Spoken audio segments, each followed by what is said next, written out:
Pay scale বাস্তবায়নের দাবিতে নতুন কর্মসূচি ঘোষণা এবং সরকারি কর্মকর্তা কর্মচারী যারা আছে তারা পে স্কেলের জন্য নতুন কর্মসূচি ঘোষণা করেছে এবং এই কর্মসূচির ভেতরে দেশের 64 জেলায় গণতান্ত্রিক উপায়ে শান্তিপূর্ণভাবে পে স্কেলের দাবিতে কর্মসূচি পালনের ঘোষণা দিয়েছে বাংলাদেশ সরকারি কর্মকর্তা কর্মচারী কল্যাণ সমিতি।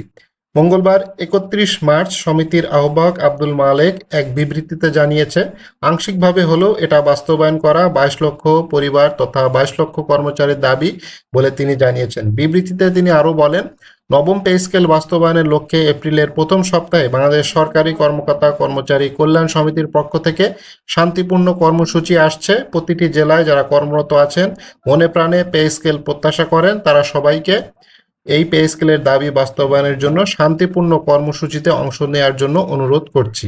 তিনি আরও বলেন, 2015 সালে ফ্যাসিস্ট আওয়ামী লীগ সরকার কর্মচারীদের ন্যায্য সুযোগ সুবিধা বঞ্চিত করে 15 বছরের মধ্যে 3টা টাইম স্কেল ও একটা সিলেকশন গ্রেড তথা গ্রেড প্রথা বাতিল করে ব্লক পোস্টধারী পদোন্নতি বঞ্চিত করেছে সর্বশান্ত। এ অবস্থায় 2টি উচ্চতর গ্রেড তথা চালু করে 16 বছরে, যা শুধুই শুভঙ্করের ফাঁকি। তিনি আরও বলেন, 2015 থেকে 24 পর্যন্ত পে স্কেল বাস্তবায়ন তৎকালীন সরকার বাস্তবায়ন করেনি। দ্রব্যমূল্য বৃদ্ধির সাথে সাথে বেতন সমন্বয়ের কথা থাকলেও বাস্তবায়ন করেননি। এই সময় 24-এর গণঅভ্যুত্থানের পর অন্তর্বর্তীকালীন সরকার কর্মচারীদের দাবির প্রেক্ষিতে নবম জাতীয় পে কমিশন গঠনের সুপারিশ প্রণয়ন করেছে, যা আজও বাস্তবায়ন হয়নি। ইচ্ছা করে অন্তর্বর্তীকালীন সরকার প্রজ্ঞাপন জারি না করে তা বাস্তবায়ন করতে চায়নি এবং তার ইচ্ছা করে এটা আসলে করেছে। রাজনৈতিক চাপ ছিল, আপনারা সবাই জানেন, এবং পরবর্তী যে সরকার এসেছে অর্থাৎ বর্তমান যে সরকার এসেছে তারা সেই পে স্কেলের টাকা পয়সা যা আছে মোটামুটি সবকিছুই এদিক ওদিক করে শেষ করে ফেলেছে। অনেকে এটা লুটপাটও বলতে পারে, আবার অনেকে বলতেছে না এটা সঠিক হয়েছে। তো যেটাই হোক, মূলত এই টাকাটা মূলত ছিল পে স্কেলের জন্যই। সেই টাকাটা আসলে এখন বিভিন্ন খাতে ব্যয় করে ফেলা হয়েছে এবং সামনে যে বাজেট আসতেছে সেই বাজেটে পে স্কেলের জন্য কোনো বরাদ্দ থাকবে কিনা সেটাই হচ্ছে সবচাইতে বড় বিষয়। আদৌ বরাদ্দ থাকবে কিনা, বর্তমান যে পরিস্থিতি দেশের এবং বিদেশের যে অবস্থা, জ্বালানি সংকট, সবকিছু মিলায়ে বর্তমান সরকার আসলে অর্থনৈতিকভাবে কিছুটা চাপে আছে। প্রত্যেকটা সরকারই আসলে চাপে থাকে, শুধু ওই বর্তমান সরকার না। এর আগে যে অন্তর্বর্তীকালীন যে সরকার ছিল তারাও অর্থনৈতিক চাপে ছিল। তার আগে যে আওয়ামী লীগ সরকার যখন ক্ষমতা ছিল তারাও অর্থনৈতিক চাপে ছিল। সো অর্থনৈতিক চাপ এটা একটা কন্টিনিউয়াস প্রসেস, সবসময় থাকবে। তো এর ভেতরেই কিভাবে একটা সুন্দর এবং ভালোভাবে সবাইকে ভালো করে রাখা যায় সেটাই মূলত দেখার বিষয়।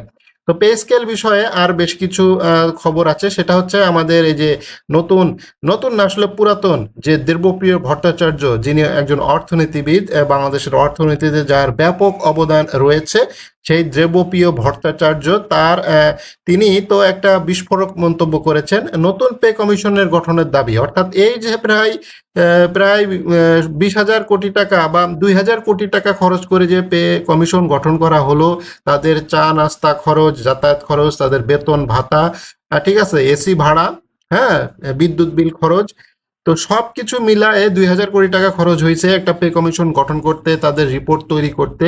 সেই পে কমিশনের রিপোর্ট এখন ফেলাই দিতে হবে, ফেলাই দিয়ে নতুন করে পে কমিশন গঠনের দাবি তিনি জানিয়েছেন। তো এই যে তিনি বিভিন্ন কথা বলতেছেন, তার কি বিবৃতি সেটা একটু আমরা দেখি।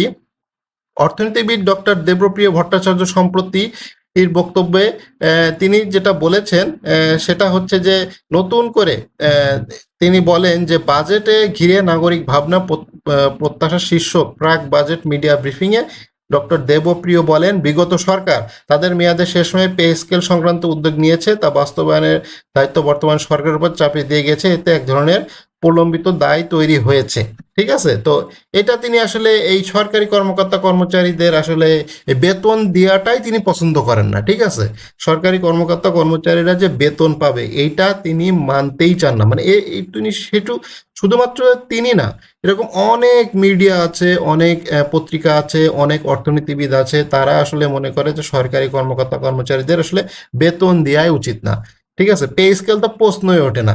তো এই জন্য এই বক্তব্য এর আগেও এই ধরনের বহুত অর্থনীতিবিদ আছেন, তাদের মাথায় এত ধরনের চিন্তা এবং তারা বাংলাদেশের অর্থনীতিতে এত পরিমাণ ভূমিকা রেখেছেন যে বাংলাদেশ আজকে মানে টপ অফ দ্য ওয়ার্ল্ড, হ্যাঁ, বিশ্বের টপ অফ দ্য ওয়ার্ল্ডের ভিতরে রয়েছে বাংলাদেশ, মানে খুব উন্নত হয়ে গিয়েছে।